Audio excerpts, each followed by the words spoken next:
বেসরকারি এমপিওভুক্ত শিক্ষকরা মূল বেতনের ৫০% উৎসব ভাতা পান। এ ভাতা শতভাগ করতে কাজ করার আশ্বাস দিয়েছেন শিক্ষামন্ত্রী ডক্টর আ.ন.ম এহসানুল হক মিলন।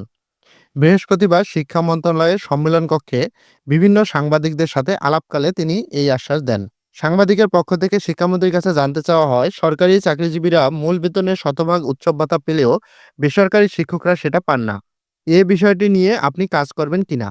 প্রশ্নের জবাবে শিক্ষামন্ত্রী এহসানুল হক মিলন বলেন, বেসরকারি শিক্ষা প্রতিষ্ঠানে কর্মরত শিক্ষকদের উৎসব ভাতার বিষয়টি আমি অবগত। এবার এই সরকারের আমলে এটা হয়ে যাবে। আমরা বিষয়গুলো নিয়ে কাজ করছি। এর আগে সংবাদ সম্মেলনে শিক্ষামন্ত্রী বলেন, নির্বাচনের আগে শিক্ষা প্রতিষ্ঠান এমপিওভুক্তির জন্য যেসব আবেদন পড়েছে সেগুলো যাচাই বাছাই করে প্রধানমন্ত্রীর সঙ্গে আলোচনা করে সরকার সিদ্ধান্ত নেবে। কোনো ধরনের অনিয়ম ঘুষ বাণিজ্য হয়েছে কিনা আমরা সেসব বিষয় খতিয়ে দেখব। তিনি বলেন, এমপিওভুক্ত শিক্ষকদের বদলির প্রক্রিয়াটি যত তাড়াতাড়ি সম্ভব চালু করা হবে। আমি আশা করছি যত তাড়াতাড়ি সম্ভব শিক্ষকদের বদলি প্রক্রিয়াটা চালু করা হবে। না হওয়া পর্যন্ত আমাদের সিস্টেমে যদি কোনো ত্রুটি থেকে থাকে সেটাও খতিয়ে দেখা হবে।